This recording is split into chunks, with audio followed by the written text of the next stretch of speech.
हड़प्पा सभ्यता और उनका निवास, एक पूर्ण एवं विस्तृत अध्ययन। आप अगर हमारे चैनल में पहली बार आए हैं तो चैनल को सब्सक्राइब करें।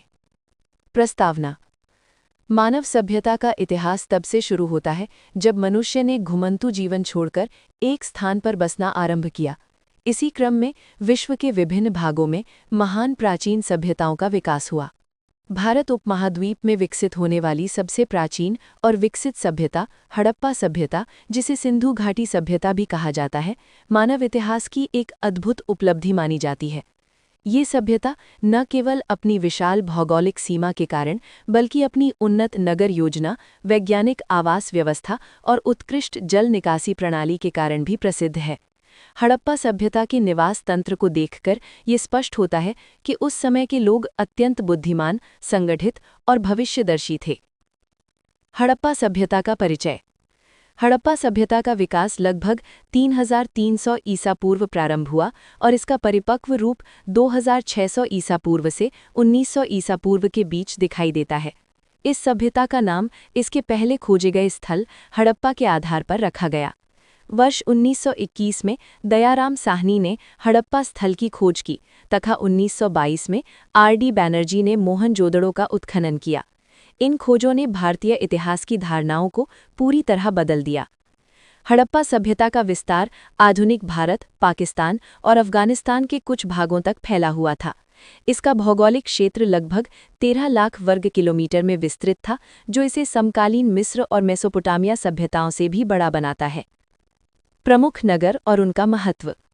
हड़प्पा सभ्यता के अंतर्गत अनेक विकसित नगर पाए गए हैं, जिनमें हड़प्पा, मोहनजोदड़ो, धौलावीरा, लोथल, कालीबंगन, राखीगढ़ी, बनावली आदि प्रमुख हैं। प्रत्येक नगर की अपनी विशेषता थी। मोहनजोदड़ो अपने विशाल स्नानागार के लिए प्रसिद्ध है। धौलावीरा अपने अद्भुत जल संरक्षण तंत्र के लिए जाना जाता है, जबकि लोथल एक प्रमुख बंदरगाह नगर था। राखीगढ़ी अब तक का सबसे बड़ा हड़प्पाई स्थल माना जाता है। हड़प्पा सभ्यता की नगर योजना।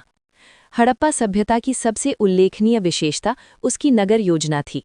इस सभ्यता के नगर पूर्व नियोजित ढंग से बसाए गए थे।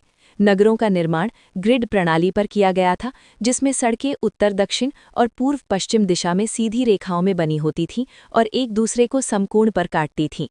नगरों को मुख्यतः 2 भागों में बांटा गया था: दुर्ग क्षेत्र और निचला नगर। दुर्ग क्षेत्र ऊंचे टीले पर स्थित होता था और संभवतः यहाँ प्रशासनिक, धार्मिक या सार्वजनिक कार्य होते थे। निचला नगर आम जनता के निवास के लिए था। हड़प्पा सभ्यता का निवास तंत्र। हड़प्पा सभ्यता के निवास तंत्र को देखकर ये स्पष्ट हो जाता है कि उस समय के लोग अत्यंत बुद्धिमान, संगठित और भविष्यदर्शी थे। निर्माण सामग्री। हड़प्पा सभ्यता के घर मुख्यतः पकी हुई ईंटों से बनाए जाते थे। इन ईंटों का आकार पूरे सभ्यता क्षेत्र में लगभग समान था, जिसका अनुपात 1:2:4 पाया गया है। ईंटों की ये समानता इस बात का प्रमाण है कि निर्माण कार्य पर किसी केंद्रीय सत्ता का नियंत्रण था। लकड़ी और पत्थर का उपयोग बहुत सीमित मात्रा में किया जाता था। घरों की संरचना। हड़प्पा सभ्यता के घर सामान्यतः 1 या 2 मंजिला होते थे। घरों का निर्माण इस प्रकार किया जाता था कि वे बाहर की सड़कों से सीधे न खुलें। अधिकांश घरों के मुख्य द्वार संकरी गलियों की ओर होते थे, जिससे गोपनीयता बनी रहती थी। प्रत्येक घर के केंद्र में एक आंगन यानी कोर्टयार्ड होता था, जिसके चारों ओर कमरे बने होते थे। आंगन घर का सबसे महत्वपूर्ण हिस्सा था। यहीं से प्रकाश और वायु घर के भीतर आती थी। घरेलू कार्य, बच्चों का खेल और पारिवारिक गतिविधियां आंगन में ही होती थीं। स्नानागार और शौचालय। हड़प्पा सभ्यता के प्रत्येक घर में अलग स्नानागार होने के प्रमाण मिले हैं। स्नानागार की फर्श पक्की ईंटों से बनी होती थी और उसमें ढलान दी जाती थी ताकि पानी आसानी से बाहर निकल सके। ये पानी ढकी हुई नालियों के माध्यम से नगर की मुख्य जल निकासी प्रणाली में चला जाता था। कुछ घरों में शौचालय के भी प्रमाण मिले हैं, जो उस युग में स्वच्छता की उच्च समझ को दर्शाते हैं। ये विश्व की सबसे प्राचीन ज्ञात शौचालय प्रणालियों में से एक मानी जाती है। जल निकासी प्रणाली। हड़प्पा सभ्यता की जल निकासी प्रणाली विश्व इतिहास की सबसे उन्नत प्रणालियों में से एक थी। नगर की मुख्य सड़कों के किनारे पक्की ढकी हुई नालियां बनी होती थीं।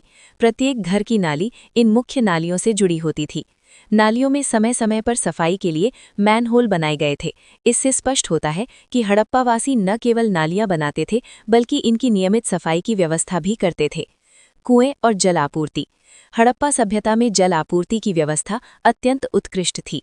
लगभग हर मोहल्ले में एक या अधिक कुएं पाए गए हैं। मोहनजोदड़ो में 700 से अधिक कुओं के अवशेष मिले हैं, जो किसी भी प्राचीन सभ्यता में सबसे अधिक माने जाते हैं। कुछ समृद्ध घरों में निजी कुएं भी होते थे। इन कुओं से पानी पीने, स्नान करने और घरेलू उपयोग के लिए लिया जाता था। विशाल स्नानागार।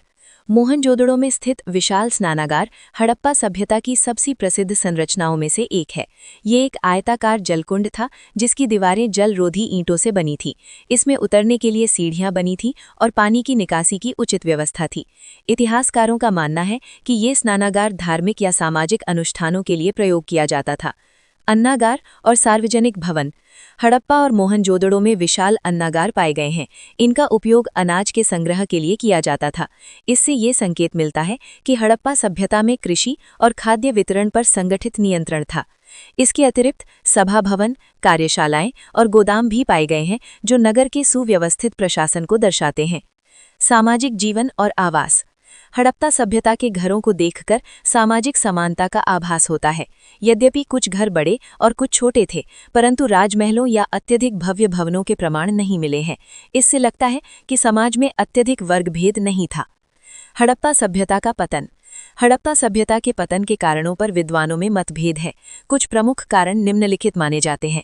नदियों का मार्ग परिवर्तन, जलवायु परिवर्तन, बार बार आने वाली बाढ़ या सूखा, व्यापारिक तंत्र का कमजोर होना। इन कारणों से धीरे धीरे नगर उजड़ने लगे और लोग छोटे ग्रामीण क्षेत्रों की ओर चले गए। हड़प्पा सभ्यता का महत्व। हड़प्पा सभ्यता भारतीय इतिहास की नींव है। इसकी नगर योजना, आवास व्यवस्था, जल निकासी प्रणाली और स्वच्छता की समझ आज भी आश्चर्यजनक है। ये सभ्यता प्रमाणित करती है कि प्राचीन भारत में वैज्ञानिक सोच और सामाजिक संगठन अत्यंत विकसित था। उपसंहार।